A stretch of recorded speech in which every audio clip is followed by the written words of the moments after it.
Trump دھمکی لائی Trump نے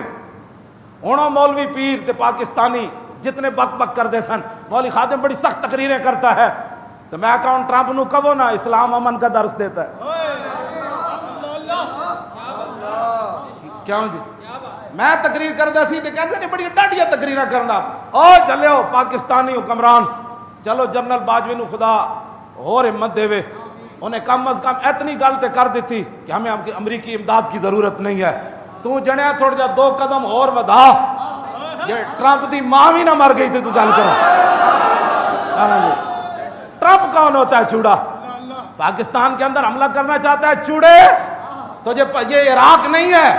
یہ شام نہیں ہے یہ یمن نہیں ہے یہ سعودیہ نہیں ہے جنہوں نے تمہیں تحفے دیے یہاں محمد عربی کے وہ غلام رہتے ہیں جنہوں نے ٹیک دیکھ کر اپنی گردنیں نیچے کر لی تھی ٹرکوں کے نیچے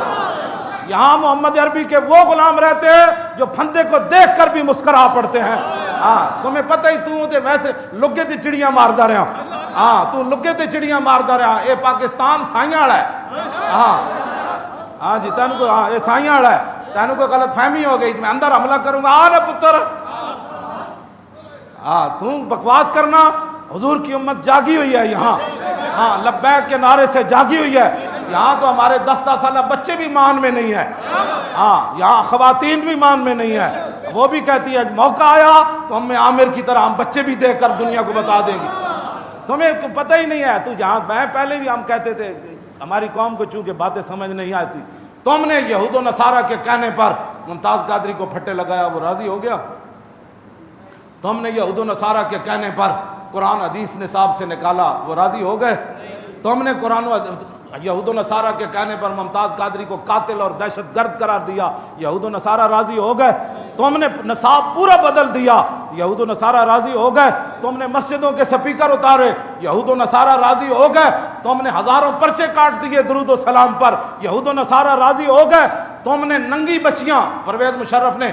ننگی بچیاں مسلمانوں کی بش کو نچا کر دکھائیں وہ راضی ہو گئے کبھی بھی قرآن کا یہ فیصلہ ہے وَلَن تَرْضَىٰ عَنْكَ الْيَهُودُ وَلَا النَّصَارَىٰ حَتَّىٰ تَتَّبِعَ مِلَّتَهُمْ فرمایا میرے حبیب اعلان کر دو قیامت تک امت کو کہ یہود و نصارہ کبھی بھی تم سے راضی نہیں ہوں گے ایک صورت ہے راضی ہونے کی کہ تم اسلام چھوڑ کر یہودی ہو جاؤ یا نصرانی ہو جاؤ اس لیے بہتر یہی تھا کہ انسان یہود و نصارہ کے ساتھ یاری نہ لگاتا میں آپ ایک روایت بیان کر کے اپنی بات ختم کرتا ہوں سید نعیم الدین مراد آبادی نے بھی یہی لکھا فاروق اعظم کے زمانے میں حضرت ابو موسیٰ اشعری بصرہ کے گورنر تھے حضرت عمر کو بتایا گیا کہ انہوں نے ایک نصرانی کو اپنا کاتب رکھا ہوا ہے وہ لکھتا ہے ان کے خط و کتابت حساب کتاب لکھتا ہے حضرت عمر نے ابو موسیٰ اشعری کو بلا لیا گورنر کو بلا لی فرمایا تو نے ایک نصرانی کو یہ عہدہ کیوں دیا ہے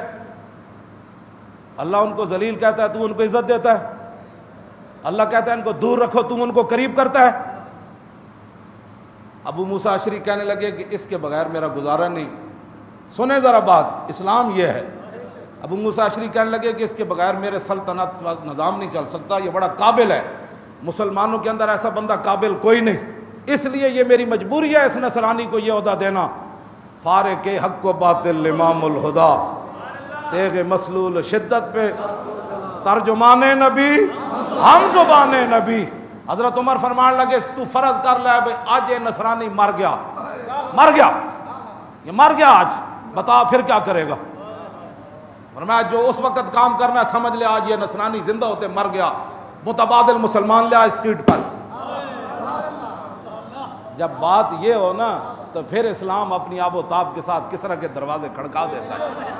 جب یہود و نصارہ کو تم پروٹوکول دو گے اور ان کو بڑے بڑے عہدوں پر بٹھا کر وہ بھی 295 پر بات کرے